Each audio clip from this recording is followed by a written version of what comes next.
8 días estábamos comiendo con unos hermanos y surgió esta frase, por poquito. Y de repente les digo, ¿saben qué?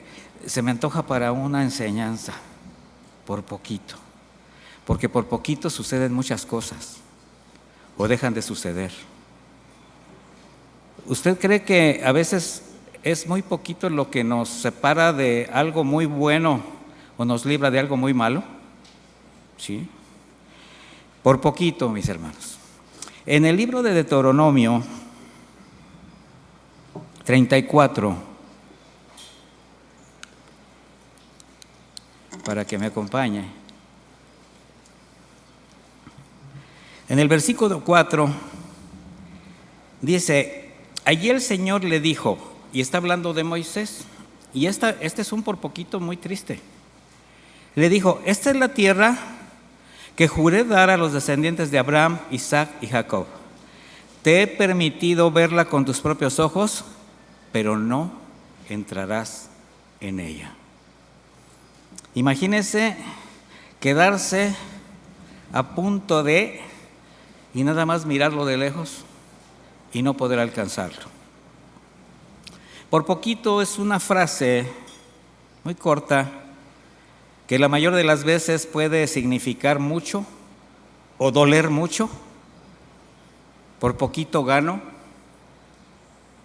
No estoy refiriéndome a León, no. Por poquito llego, por poquito lo logro, por poquito cambio el rumbo de mi vida. ¿Cuántos estuvieron a punto de alcanzar algo muy anhelado, algo muy importante para ustedes, por lo que lucharon? Sin embargo, por una mala decisión o una mala actitud, no llegó, lo perdieron. No quiero que caiga usted en un tiempo de condenación o que se sienta mal. Es una forma de meternos un poquito al tema, porque sucede. Como creyentes, ¿cuántos estuvieron a punto o a un paso de alcanzar promesas que Dios les tenía reservadas, que seguramente usted no sabía, pero ahí estaban? El Señor es un Señor de promesas, ¿sí o no? Y las cumple. Y ahí están. Pero ¿cuántos esas promesas que el Señor ya tenía reservadas, por desobediencia, por codicia, por orgullo, por obstinación, carnalidad, no lo lograron? No porque el Señor fallara, allí estaba el Señor, pero algo falló en el corazón, por poquito. Esta expresión deja muchas cosas a la imaginación, mis hermanos. ¿Cuántos por poquito salvaron su vida después de haber pasado por una enfermedad muy grave? Mire, el tiempo de la pandemia fue un tiempo muy difícil para todos, pero muy difícil. Algunos de nuestros hermanos no están, no libraron. El Señor se los llevó, están con Él, sí. Pero mire, hubo hermanos que tuvieron síntomas más graves, que estuvieron intubados, que estuvieron en una situación verdaderamente crítica y milagrosamente el Señor los rescata. O sea, unos por poquito pudieron vivir, otros por ese poquito salvaron su vida. ¿Cuántos por poquito se libraron en un accidente grave? Yo me cuento entre ellos. Ya luego les platico, les paso unas fotos de cómo quedó el automóvil. Una situación de peligro que puso en riesgo toda su vida, su integridad física. ¿Cuántos estuvieron o han estado a punto de perder algo de mucho valor y por poquito pudieron rescatar esa situación? Pero ¿cuántos por poquito estuvieron a punto de ganar algo valioso, lograr algún proyecto y por esa mala decisión la perdieron? ¿Cuántos por no sujetarse al orden de Dios, pretendiendo con sus argumentos ser más sabios que el Señor? Bueno, el Señor dice esto, pero yo pienso así. Pretendiendo ser más buenos que Dios. Bueno, es que sí, ya sé que el Señor así es como obra, pero no, pues yo tengo que ser. Bueno, ¿cuántos por ese poquito han expuesto su integridad y la de su familia? al pretender caminar por su cuenta. Mire, yo creo que todos hemos estado en situaciones o en medio de circunstancias que han puesto a prueba no solamente nuestra inteligencia, nuestro sentido común, nuestra capacidad de decidir bien y de manera especial nuestra fe. A todos el Señor nos ha probado así, donde por poquito hemos tratado de hacer lo correcto, pero no de la manera de como Dios lo demanda. Mire, a veces sí queremos caminar con Dios, pero por ese poquito, en ese poquito que le damos la entrada a nuestros afanes, a nuestras justificaciones, o que nos ha ganado esa incredulidad oculta con la que batallamos cada día, esa incredulidad que no alcanzamos a vencer, donde resulta frustrante cómo a pesar de nuestra devoción a Dios, porque realmente creemos en el Señor, ese esfuerzo y voluntad de creer en su palabra y promesas, en el momento de las pruebas, de las situaciones que nos llegan a rebasar, esas aflicciones, esas adversidades, nos hacen dudar. Y por poquito, por esa poquita fe, hemos perdido bendiciones que el Señor tenía reservadas para nosotros. A los discípulos les pasó. O sea, por eso le digo, no es algo de lo que nos tengamos que poner a pensar, híjole, entonces, no, es algo humano, mis hermanos, aún como creyentes. En Mateo 17:20, Jesús les dijo, ustedes tienen muy poca fe. De cierto les digo que si tuvieran fe como de un grano de mostaza, ¿sabe qué es un grano de mostaza? La semilla más pequeñita, poquita fe. Le dirían a este monte, quítate de ahí y vete a otro lugar, y el monte les obedecería. Nada sería imposible para ustedes. Evidentemente el Señor está hablando metafóricamente. El Señor está hablando que con la fe realmente afirmada en tu corazón, aunque sea poquita, el Señor va a obrar. ¿Qué necesita el Señor? Que creas. Mire, Jesús en este pasaje está exhibiendo la falta de fe de sus discípulos así, porque momentos después de haber expresado a un padre desesperado por el estado de su hijo, este chico que se tiraba al fuego y a quien le dice, para quien cree todo es posible. Y este hombre que no conocía al Señor le contesta, creo, ayúdame en mi incredulidad. Pero los discípulos que sí lo conocían, el Señor les dice, si tuvieran poquita fe. Mire, si tan solo alcanzáramos a discernir el carácter del Señor, sus pensamientos, sus planes, sus propósitos para nosotros, entender su corazón. En Jeremías 19:11 dice, porque solo yo sé los planes que tengo para ustedes, son planes para su bien, no para su mal, para que tengan un futuro lleno de esperanza. Palabra del Señor. ¿Quién cree eso? Pero por poquito no lo creo.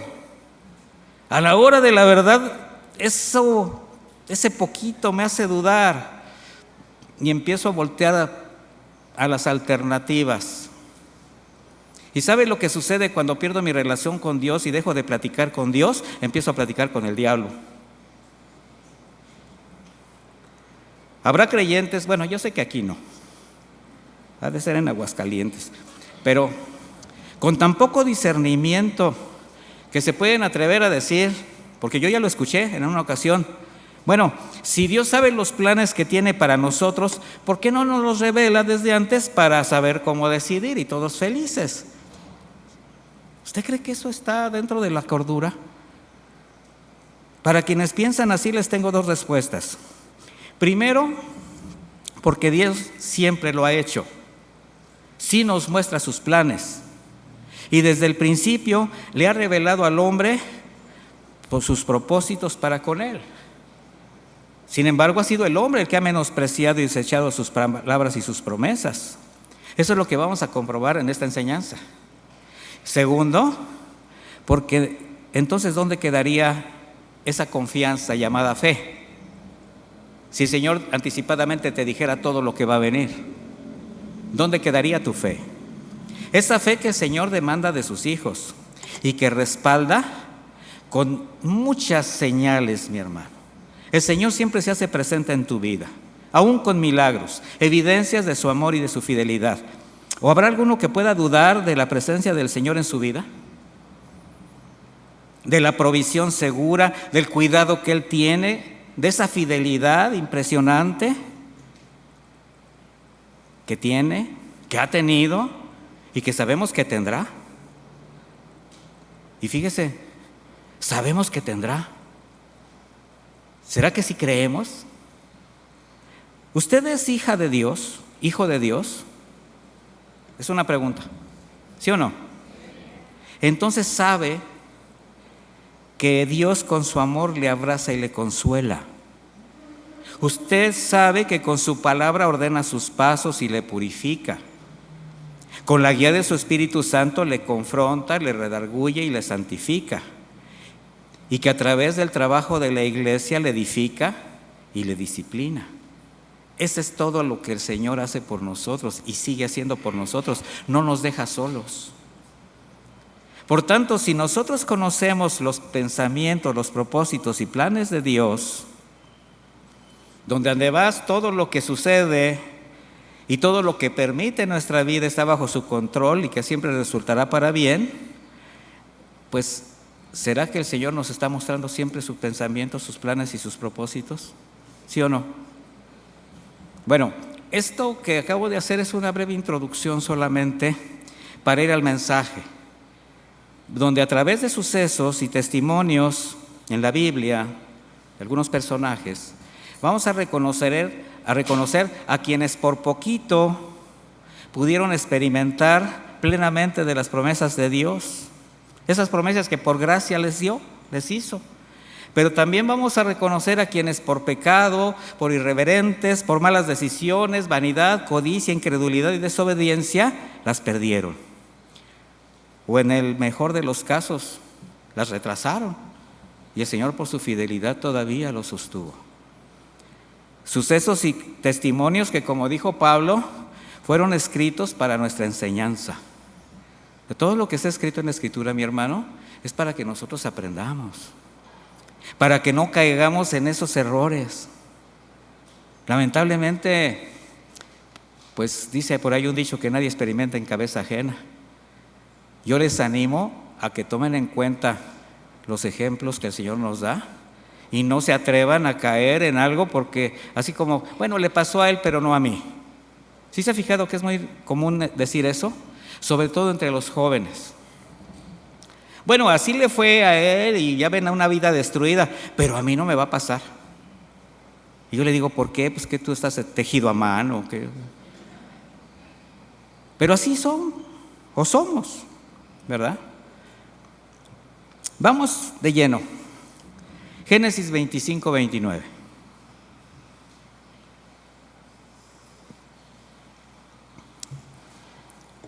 Guisó Jacob un potaje. Sí, ya va a identificar la cita y el contexto. Y volviendo a Esaú del campo, cansado. ¿Cómo venía? Cansado. Le dijo a Jacob, te ruego que me des a comer de ese guiso rojo, pues estoy muy cansado. Por tanto fue llamado su nombre Edom. Edom significa rojo. De él vienen los edomitas. Y Jacob respondió, bien vivo, véndeme en este día tu primogenitura. Bueno, bien vivo porque ¿usted cree que Jacob sabía que iba a llegar Esaú bien cansado? Pues sí. ¿Usted cree que le gustaban las lentejas a Esaú? Pues Jacob también lo sabía, ¿verdad? Y le dice, véndeme este día tu primogenitura. Entonces Saúl le dijo, he aquí yo me voy a morir. Fíjese la respuesta tan irreverente. ¿Para qué pues me servirá la primogenitura? Está tomando la primogenitura como que hubiese sido algo material, algo inmediato, no algo eterno. Y dijo Jacob, júramelo en este día. Y él dijo, lo juro. Y vendió a Jacob su primogenitura. Entonces Jacob dio a Esaú pan y del guisado de las lentejas, él comió y bebió, se levantó y se fue. Así menospreció Esaú la primogenitura. Esaú, como primogénito de Isaac, tenía derecho a una bendición especial, pero la menospreció. ¿Por qué? Un placer momentáneo. ¿Será que podemos despreciar algo verdaderamente importante por un placer momentáneo? ¿Sabe cuántas personas han perdido su familia, su trabajo, por un placer momentáneo? Para él fue un plato de lentejas. Puedes decir, no, pues qué bárbaro. Sí, qué bárbaro ahorita. Dicho de otra manera, cambió una promesa eterna por suplir una necesidad inmediata. ¿Cuántas veces caminando con el Señor, sabiendo lo que por gracia estamos a punto de recibir, considerando que la vida terrenal es nada ante la eternidad ganada por Cristo, porque nos espera un galardón? ¿Sí sabía usted? Por eso la intención de la Escritura es siempre animarnos a permanecer fieles, perseverar hasta el final. Aquí no estoy hablando de salvación, estoy hablando de un galardón. Sin embargo, por una decisión impulsada por las emociones, por la debilidad de la carne, un placer momentáneo, o incluso a veces por venderle el corazón a una persona,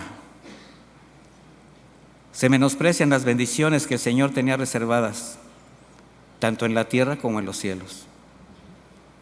Esaú dijo, pues si de todas maneras me he de morir, ¿de qué me sirve? Quédatela, pero dame de ese suculento potaje que huele tan bien.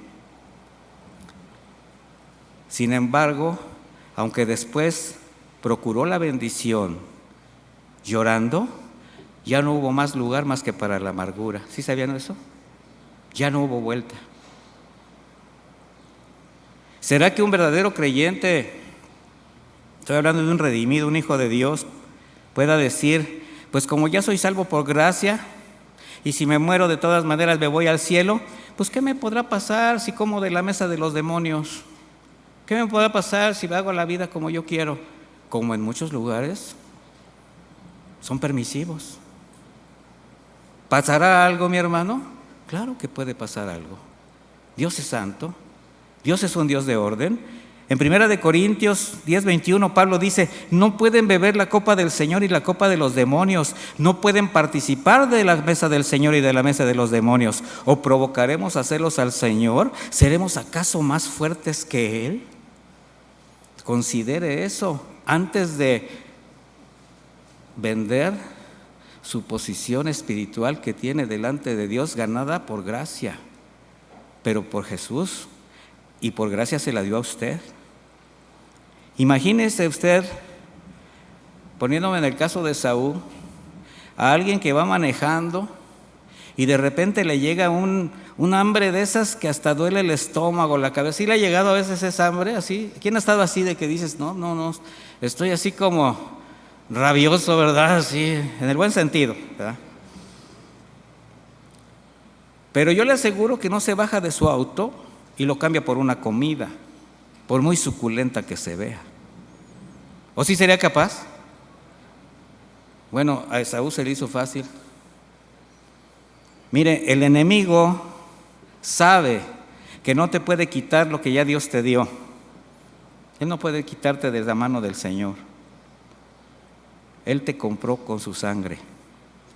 Pero ¿sabes qué sí puede hacer? Tentarte, ofreciéndote algo muy atractivo, algo que te dé placer, que te sea fácil de alcanzar, para que pierdas tu relación con Él. Y ya cuando te tiene en su terreno, pues te tratará de envolverte, como en el pasado. Todos venimos de vidas donde el mundo nos hizo pomada. ¿Sí o no? Enredó nuestras vidas de una manera impresionante. Y solamente la gracia hizo posible que llegáramos al punto de poder decir, Señor, gracias, porque ya soy libre de todo eso. Hace 8 días que salió por poquito, le decía a los hermanos, cómo Dios el enemigo entretejió una red tan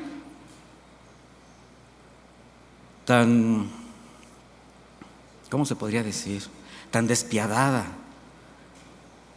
Y les decía, yo me imagino una madeja de estambre, de esas que usan las señoras para hacer cositas tejiendo, y que conforme le van sacando el hilito, ni se enreda, y yo veo cómo sale del medio, y todo bien parejito, parejito, parejito.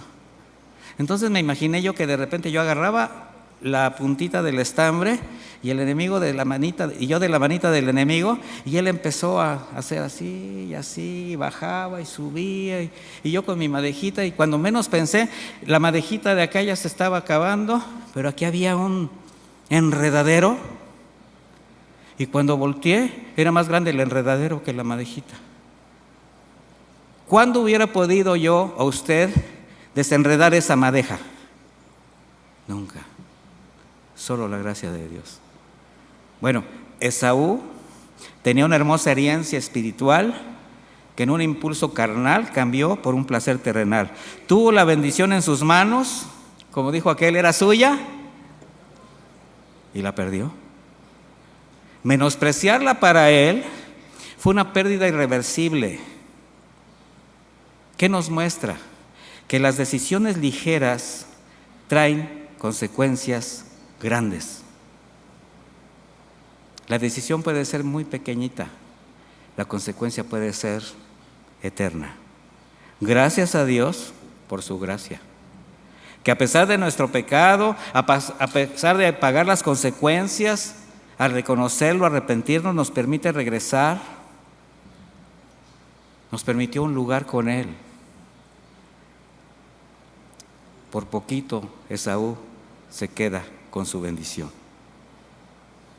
Moisés fue llamado y preparado por Dios para una gran obra. ¿Sabía usted que Moisés fue preparado 40 años en el desierto para pasar otros 40 dirigiendo?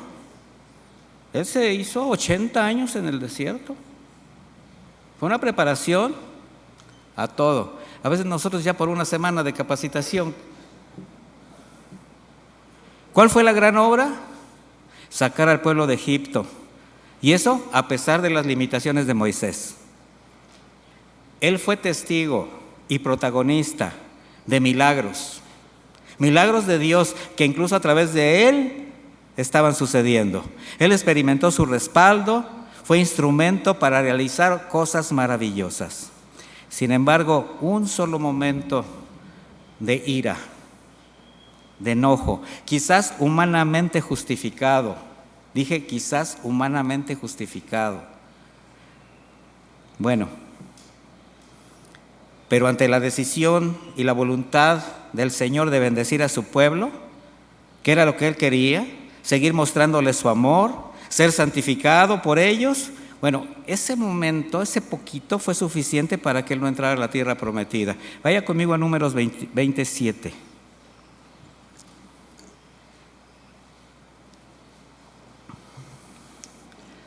El pueblo era rebelde, usted lo sabe. El pueblo se pasaba inconforme y volvían otra vez a ser rebeldes, a estar molestos. Pero el Señor, en su misericordia, nos ve como, ¿se acuerdan la semana pasada de los niños? Pues nos ve como niños y de repente dice, bueno, está bien, ya, niño, vamos a darte tu paleta, ¿no? El Señor habló con Moisés y le dijo, toma la vara, fíjese cómo lo dice, toma la vara, y tú y tu hermano Aarón reúnan a la congregación, a la vista de todos, díganle a la peña que les dé agua. Sacarás agua de la peña y le darás de beber a la congregación y a sus bestias. Bueno, Moisés tomó la vara que estaba delante del Señor e hizo lo que el Señor le ordenó. Hasta ahí vamos bien. Moisés y Aarón reunieron a la congregación delante de la peña, pero ahí comienza la tragedia. Moisés les dice, óiganme ahora, rebeldes, ¿acaso tendremos que sacar agua de esta peña? Y dicho esto, levantó su mano y con su vara golpeó la peña 2 veces. Al instante brotó el agua en abundancia y bebieron la congregación y sus bestias. La instrucción para Moisés fue que tomara la vara. ¿A qué vara se refería el Señor? La que estaba, dice, delante del Señor, a la que estaba contenida en el arca. ¿Qué representaba? La autoridad de Dios. Tuvo que tomar la vara, dice, y tú y tu hermano reúnan a la congregación. Obedecieron, pero parcialmente. Reunieron al pueblo, pero cuando solamente tenía que hablarle a la roca, lleno de ira, arremete contra el pueblo, les dice rebeldes, y aparte dice, ¿acaso tendremos que sacar agua de esta peña? O sea, Moisés, cegado por el enojo, no recordó las palabras del Señor, que él le dijo en alguna ocasión, mira, no se están rebelando contra ti, a quien están rechazando es a mí, tú no te preocupes. Pero Moisés lo tomó de manera personal, así que golpeando la peña 2 veces no le dio la gloria a Dios. Primero se exaltó él mismo porque dice, ¿acaso tendremos que sacar agua? ¿Quiénes? Nosotros. Cambió. Así fue como el hombre más manso sobre la tierra en ese tiempo perdió la mansedumbre, el dominio propio, representó mal al Señor, quien sabiendo la condición del pueblo, como Padre amoroso, simplemente le quería dar una señal más de su amor y de su misericordia. Nada más. ¿Cuántos han reaccionado mal cuando el Señor solamente quiere ser un instrumento? O sea, quiere que tú seas un instrumento de sus bendiciones. Y te quieres quedar con la gloria de Dios. ¿Cuántos cuando le predicas el evangelio y lo rechazan? O cuando das testimonio de tu fe, toman las ofensas y las burlas de manera personal y hasta les llegas a maldecir. ¿Cuántos debiendo de ser bendición a quienes les rodean, porque tienen el respaldo de Dios, se enaltecen y lo representan mal, mostrando un carácter contrario al carácter del Señor? En Números 20:12 dice, el Señor le dijo a Moisés y Aarón, puesto que ustedes no creyeron en mí. Fíjese la frase, no creyeron en mí. Los está llevando a una posición de incredulidad. Ni me santificaron delante de los hijos de Israel, no llevarán a esta congregación a la tierra que les he dado. Poco tiempo después, en el monte de Ur, Aarón fue despojado de sus vestiduras sacerdotales y murió a la vista de todo el pueblo. Unos meses después, al llegar a la tierra prometida, a Moisés solamente es cuando le es permitido verla de lejos, pero no pudo entrar. ¿Sabía usted que cronológicamente estos eventos que acabamos de ver fueron durante el año 40 en el caminar por el desierto? O sea, estaban a punto de llegar a Canaán. Menos de un año. Y esto es importante decirlo porque lo podemos comparar a un evento muy similar que sucedió, pero en el primer año de la salida de Egipto. O sea, nada más para que se vea el carácter del pueblo. En Éxodo 17:3 dice, pero el pueblo tenía sed y murmuró contra Moisés y dijo, ¿para qué nos hiciste salir de Egipto? ¿Para matarnos de sed a nosotros, a nuestros hijos y a nuestros ganados? Eso fue saliendo inmediatamente de Egipto, el primer año. Entonces Moisés, pues apenas comenzaba, pidió ayuda al Señor y le dijo, ¿qué voy a hacer con este pueblo? Un poco más y me matarán a pedradas. O sea, aquí se ve la inexperiencia también de Moisés. El Señor le dijo a Moisés, adelántate al pueblo, anda, lleva consigo a alguno de los ancianos de Israel y llévate también la vara con la que golpeaste el río. ¿Cuál vara? Era su cayado. Voy a esperarte en Horeb, junto a la roca que está ahí, y tú golpearás la roca y de ella brotará el agua, para que el pueblo pueda beber. Moisés así lo hizo en la presencia de los ancianos de Israel. ¿Cuál fue la diferencia, además del tiempo y la inexperiencia de Moisés? Porque el pueblo seguía siendo el mismo. ¿Ya se fijó? El mismo de Éxodo 17 era el mismo. Pero ahí golpear la roca significó un acto único que requería obediencia, solamente. Pero ya en Números 20, la instrucción de hablarle a la roca era un voto de confianza. Era un voto de obediencia al Señor, porque ya involucraba la madurez que había adquirido Moisés. Por eso golpearla no solamente fue un acto de desobediencia, sino también de incredulidad. Por eso dice, por tanto que ustedes no creyeron, porque el Señor quería bendecir a su pueblo. La roca representaba la provisión divina como una figura de Cristo. Esto nos enseña algunos principios, mis hermanos. Primero, que con Dios no basta con comenzar bien. Fíjese lo que dije. Hay quienes comienzan bien. Decían por ahí un dicho, salida de caballo malo en el hipódromo. El caballo malo, ¿sabe cómo sale? Con todo, y parece que va a la cabeza. Pero como salió mal, el caballo bueno va midiendo sus fuerzas y al final, ¿qué cree que hace? Gana. Bueno, no basta solamente con comenzar bien. Es preciso crecer. Es preciso fortalecer la fe. Es preciso caminar más en obediencia cada día. Es preciso santidad, perseverancia. Todo esto es hasta el final, mis hermanos. También nos enseña que conforme caminamos con Él, le conocemos y maduramos, cada día lo tenemos que representar mejor. ¿Quiénes somos los representantes del Señor aquí en la tierra? ¿Quiénes somos los embajadores? Nosotros. Pregúntese, ¿cómo represento al Señor? Estoy hablando de un Señor de paz, de un Señor de amor, de un Señor de misericordia, de un Señor proveedor. Y mi testimonio será precisamente ese. Tengo la paz que sobrepasa todo entendimiento cuando vienen las aflicciones, ¿verdad? Tengo la certeza, la seguridad de mi salvación. Nada me quita de mi proceso. Voy caminando y represento bien al Señor, porque mi carácter cada vez se parece más a su carácter. Algo muy importante, mis hermanos, es entender que la obediencia parcial sigue siendo desobediencia. Al Señor no lo podemos obedecer a medias. Pues yo como que obedezco, pues el Señor te va a decir, pues yo hago como que te bendigo. Digo, no estoy diciendo que así diga, pero pues así como los que trabajan y son malos trabajadores, ¿verdad? Pues yo hago como que trabajo, que el patrón te diga, pues yo hago como que te pago, ¿verdad?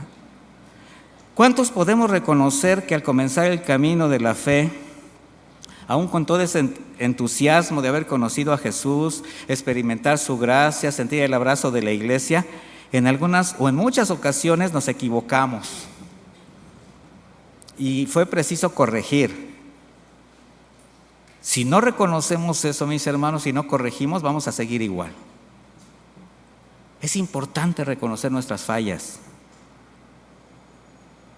porque en el camino va a haber muchas pruebas. Moisés por poquito estuvo a la puerta de la tierra prometida, pero no pudo entrar.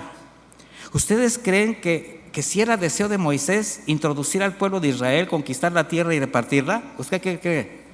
Claro. Sin embargo, Moisés debió corregir.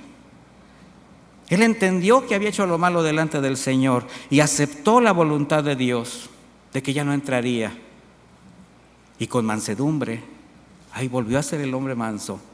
Obediente, formó a su sucesor, el que llevara a cabo la obra que sabía ya no sería para él.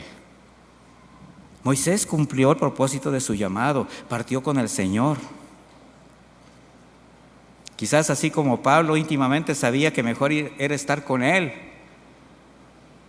pero él quería entrar un poquito más.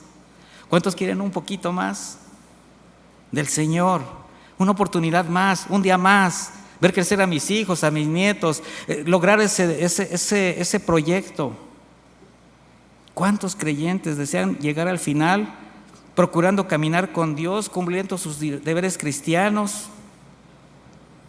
Parece que están cerca, pero por alguna causa oculta o muy bien maquillada, profesan su fe sin paz, temerosos del riesgo de no llegar a la meta en las mejores condiciones.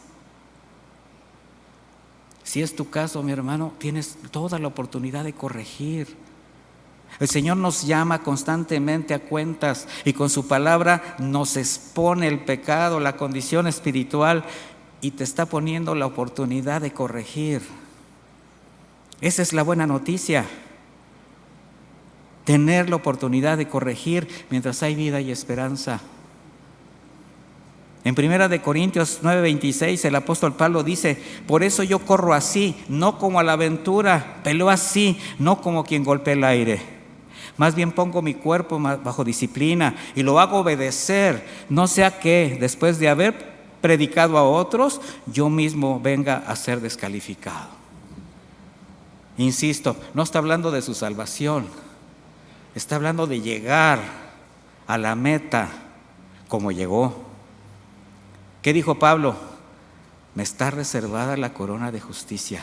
He guardado la fe, he corrido la carrera. ¿Cómo la corrió? Con integridad, con honestidad.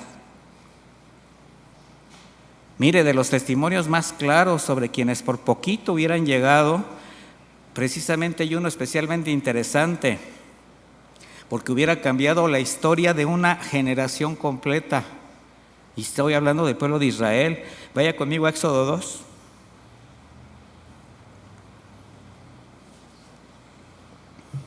Aconteció después de muchos años que el rey de Egipto murió.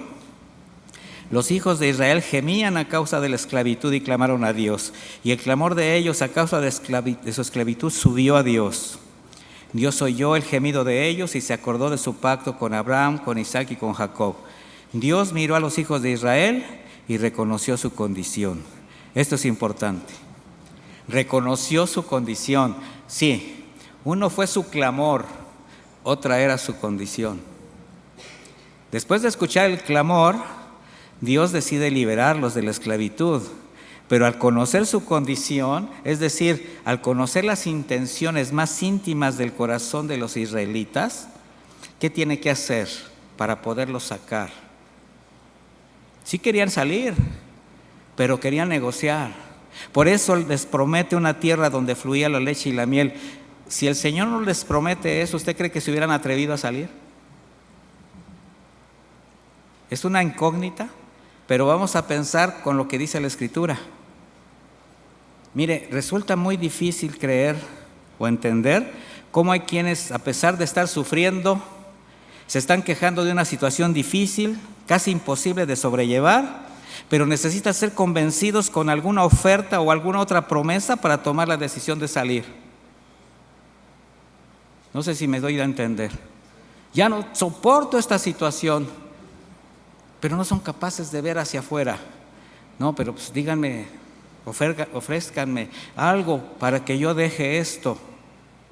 Bueno, esa condición de incredulidad, desconfianza, temor y una extraña dependencia a sus opresores, así como el síndrome de Estocolmo, ¿sí saben lo que es eso? Si no, luego por ahí pregunten. A pesar de que Dios los sacó de la esclavitud en Egipto, de la mano de Moisés, siendo testigos de asombrosas señales de poder, ellos siempre vieron gigantes, no solamente cuando llegaron a la tierra prometida. A causa de esa vulnerable condición, al no confiar en el Señor, en el primer momento que se sintieron sin líder, cuando Moisés subió al Sinaí, menospreciaron su misericordia, adoraron a un becerro de oro que ellos mismos forjaron, conforme al paganismo de que fueron sacados. Estaban totalmente influidos por el entorno de donde venían. Además de una rebeldía compulsiva que les caracterizaba y una interminable queja. Y todo a pesar del evidente cuidado de Dios. El Señor no dejaba de extenderles su gracia, jamás lo desamparó desde que salieron de Egipto. Una columna de fuego por la noche para iluminarlos, contrarrestar el frío, una nube que les protegía del intenso sol, les permitía continuar su camino, pan del cielo, agua de la roca, que menospreciaban y la comparaban con la comida de Egipto. La dependencia a su pasado no les permitió desarraigar de su corazón lo que por varias generaciones formó parte de su vida. Y ahora añoraban la comida que según ellos les regalaban. Ahora la esclavitud por la que clamaron a Dios para ser rescatados ya no era tan mala y consideraban regresar a ella. Mire, mis hermanos, cuando no hay convicciones desde dónde nos rescató el Señor, el costo de nuestra redención, qué fácil es menospreciar su gracia y su misericordia. Y de repente dices, estaba yo mejor antes. No estoy diciendo que ustedes, ya dije que son los de Aguascalientes. Qué fácil es comparar la nueva vida que tenemos en Cristo, ese futuro glorioso, eterno, con un pasado de angustia, de perdición y de muerte, donde el enemigo enredó nuestras vidas, así como les decía yo hace rato con el ejemplo de la madeja de estambre. Israel, aún al estar frente a la tierra prometida, comprobar lo abundante, lo delicioso de sus frutos, no provocó en ellos deseos de avanzar, sino que quejándose, llorando temerosos, seguían volteando a Egipto, rechazando la gloria de Dios.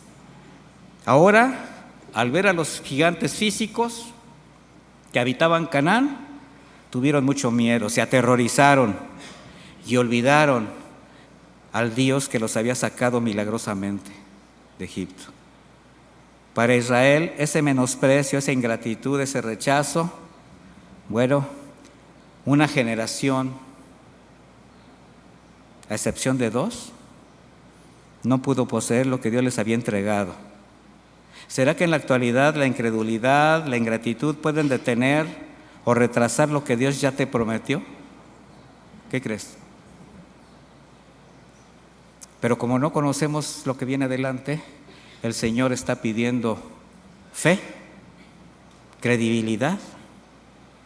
¿Alguno ha considerado que ya teniendo una promesa del Señor por incredulidad, impaciencia o incluso pecado, no ha recibido la respuesta a esa oración con la que clama todos los días en su corazón? Esa generación estaba tan cerca, tenían la promesa, tenían el respaldo de Dios, tenían la oportunidad de poseer la tierra. Sin embargo, por temor, por incredulidad, rebeldía, eligieron mal. Y por poquito se libran del desierto, 40 años y de la muerte. Mis hermanos, que la incredulidad, la desconfianza, el temor o el pecado no hagan que pierdas las bendiciones que el Señor ya tiene para ti. Dice 2 de Corintios 7:1, así que amados, ya que tenemos tales promesas, limpiémonos de toda impureza del cuerpo y del espíritu, perfeccionando la santidad en el temor de Dios. Así es como el Señor quiere que caminemos. Muchas historias que por poquito, como la historia de la mujer de Lot, quien siendo testigo del juicio que Dios estaba enviando sobre Sodoma y Gomorra, viendo cómo el Señor había extendido su gracia, dándole oportunidad a ella, a su esposo, a sus hijas de salir, por poquito libre el castigo y salva su vida. Pero debido a que su corazón todavía estaba en Sodoma, o sea, conformado a ese estilo de vida, para ella no dejar el pasado atrás fue su perdición. Imagínese a alguien que se empieza a quemar su casa. Cada vez hay más accidentes. Debe salir rápidamente para salvar su vida, pero sin pensar en los riesgos, se regresa por cosas innecesarias que ya se están quemando. Mire, hay quienes sienten aún todavía tanta nostalgia por su pasado, conservan tanta dependencia de esa vida que no les importa correr el riesgo de regresar y quedarse ahí. Hay una historia muy peculiar de donde surgió precisamente este título. En la vida del apóstol Pablo, durante su defensa en contra de las falsas acusaciones que los principales judíos le hacían con la intención de asesinarle, bueno, Pablo estaba preso, pero recurriendo a su ciudadanía romana, apeló al César. Él tenía ese derecho.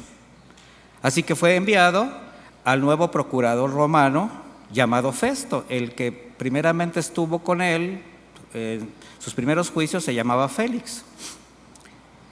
En la audiencia con Festo, pues no encuentra delito en él. Sin embargo, como apeló al César, tenía que enviarlo. Estaban en ese ínter, les estoy platicando el contexto de la historia, y estaba de visita con él el rey Herodes Agripa, es el segundo, acompañado de su hermana Berenice. Les comenta sobre el caso, le dice, escúchalo y pues me das tu opinión. Cuando es traído a la presencia de todos esos ilustres personajes, pues le es concedido hacer su propia defensa. Y lo hace dando testimonio de su vida. Primero, la pasada, como fariseo, su fidelidad a la ley de los judíos, que precisamente le llevó a ser perseguidor de la Iglesia de Cristo. Así es como después, al narrar su encuentro con Jesús en el camino a Damasco, narra acerca de su conversión, el propósito de la obra de Cristo en la cruz, su misión de predicar el Evangelio, pues sin temor presenta a todos los que estaban escuchando pues el Evangelio. A lo que Festo, incómodo por lo que escuchaba, así como cualquiera que se está sintiendo confrontado, ¿por qué cree que rechazan el Evangelio? Porque confronta. Arremete contra Pablo. Vamos a la Escritura, ya les di el contexto. Hechos 26, 24.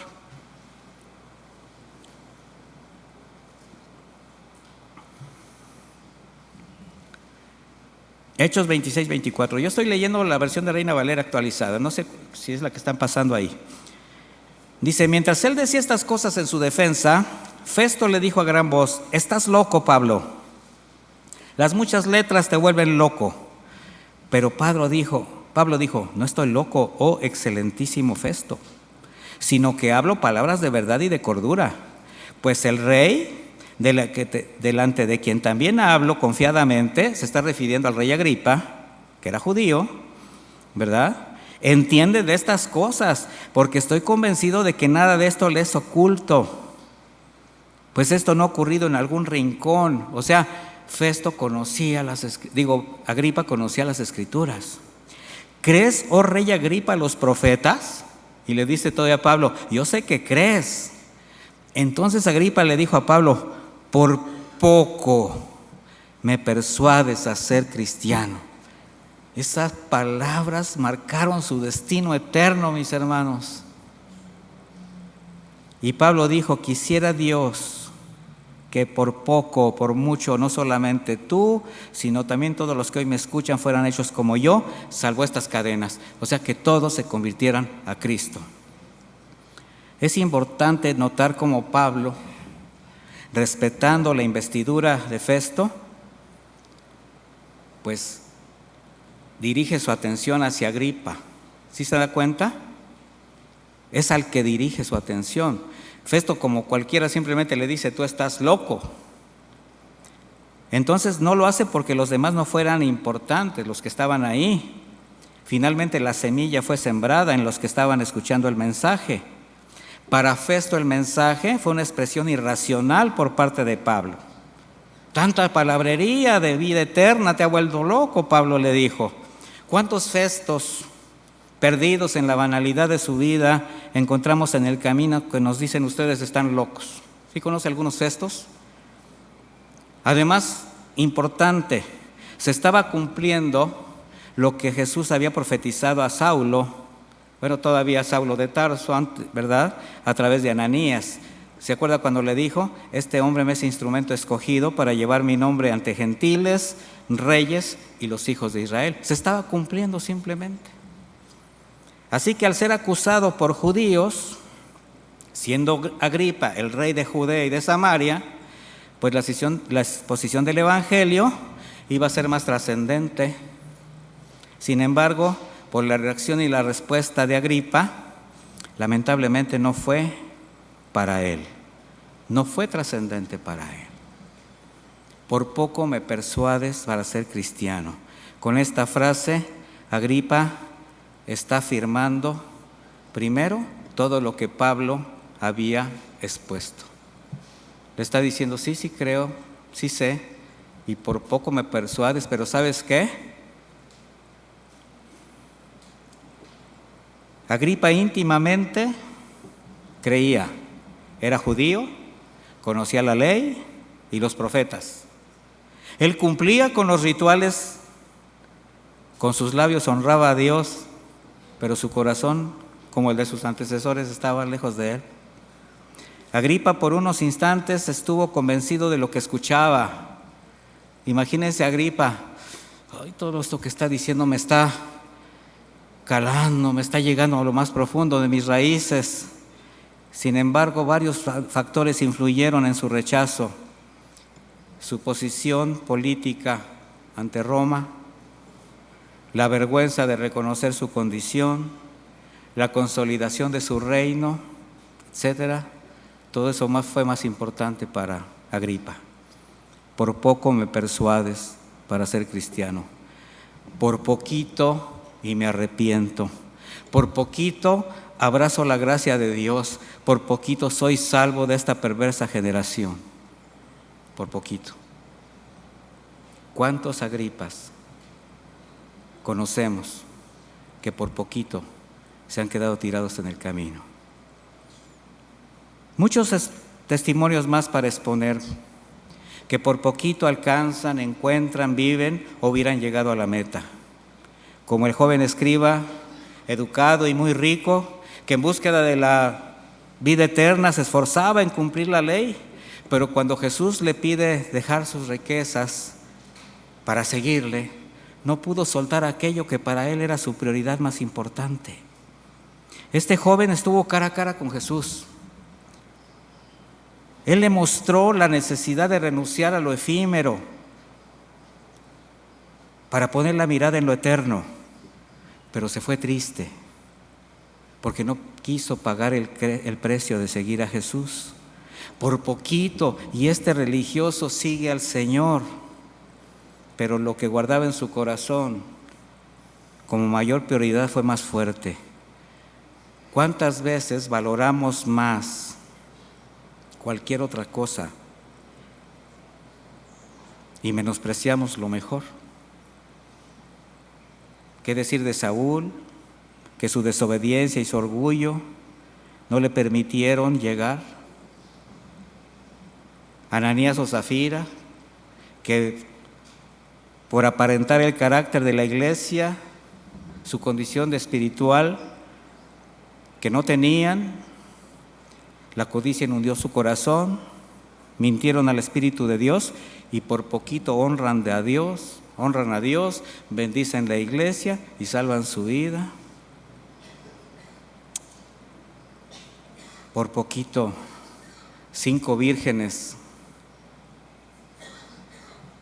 pudieron ir con las otras 5. Todas esperaban al novio, pero no todas estaban preparadas. Todas anhelaban lo mismo, pero no todas entraron. Por poquito, y llegan a la boda.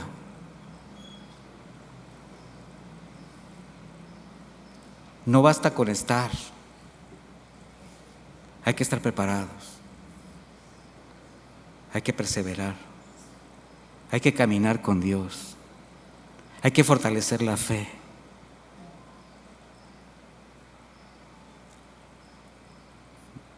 Concluyo. ¿Cuál fue el común denominador que encontramos en la mayoría de estos casos? Que estuvieron cerca y no llegaron. Que tuvieron la oportunidad y la perdieron. Que estuvieron presentes, pero como ausentes. La pregunta es, ¿te vas a quedar en el por poquito? ¿O te vas a seguir preparando para caminar hacia lo que Dios tiene para ti? Porque sí sabes delante de quién estás. Sí sabemos quién nos trajo a su luz admirable. Sí sabemos la voluntad de Dios. Sí conocemos su orden. Sí conocemos su corazón. Sí sabemos que las promesas son para nosotros. Que nada, mi hermano, mi hermana, por poquito evite que tú disfrutes de la gloria, del galardón. Y sí, mientras estés en este mundo, de representar bien a nuestro Señor Jesucristo. Le voy a pedir que me acompañe a hacer una oración.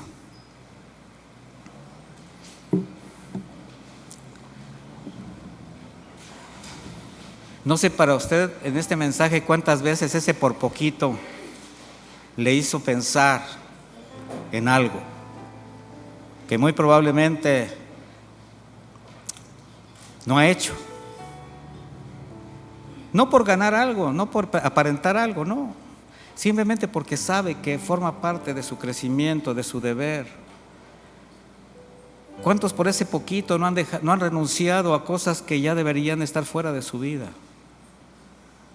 ¿Cuántos ese poquito los está haciendo todavía voltear al mundo? ¿Cuántos ese poquito está haciendo que no sean testimonio para los que te ven? Para quienes deberían de ser compartidos de la palabra de Dios. Pero ese poquito, mis hermanos, se puede convertir en mucho. Eso sí se lo aseguro. Si sabemos aprovechar todo lo que el Señor tiene todavía para cada uno, mientras nos tenga aquí.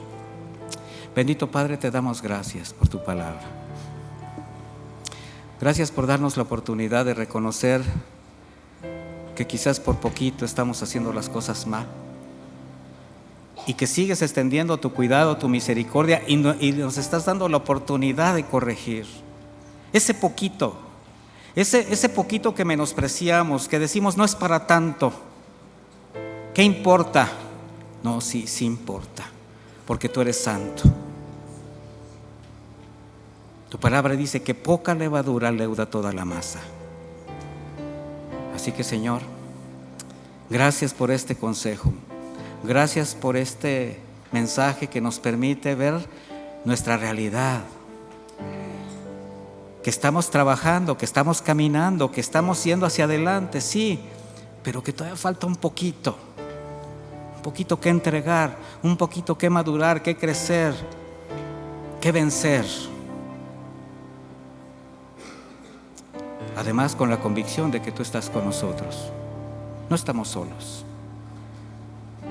Yo te ruego que a cada uno de mis hermanos, a todos los presentes, nos des la oportunidad de hacer un análisis muy personal de esos poquitos en nuestra vida que nos están haciendo perder grandes oportunidades, que nos están haciendo perder credibilidad ante los que nos ven. Trata con todos, Señor, con todos nosotros, Padre. Te bendecimos, Señor. Muchísimas gracias. Que Dios me los bendiga, mis hermanos.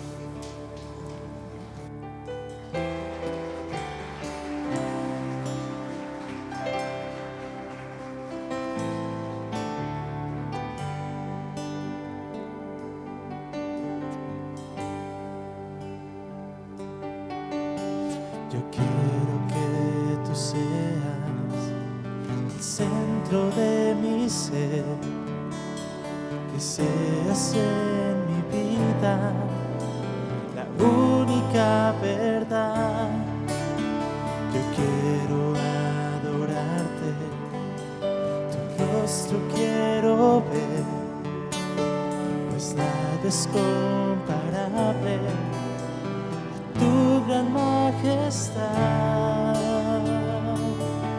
Te quiero a ti, no quiero a nadie más. Te adoro a ti, desesperado estoy por ti. Solo por ti yo viviré. Te quiero a ti, no quiero a nadie más. Te adoro a ti, desesperado estoy por ti. Solo por ti yo viviré.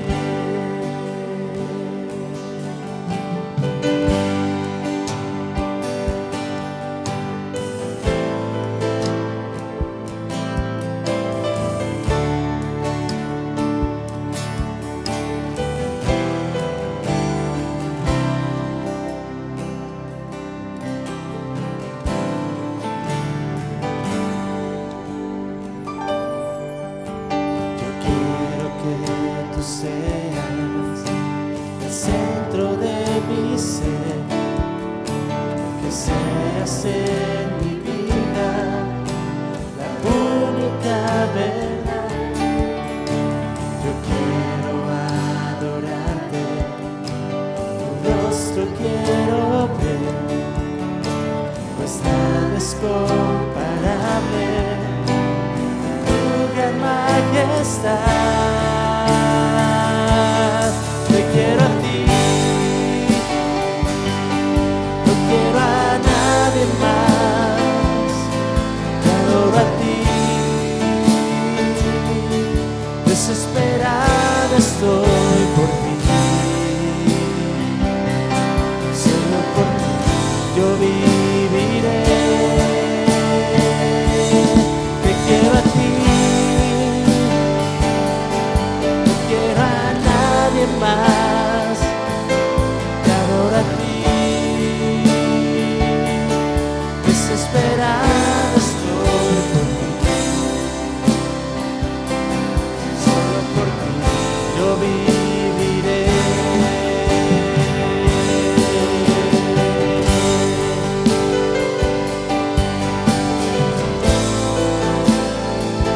Solo por ti.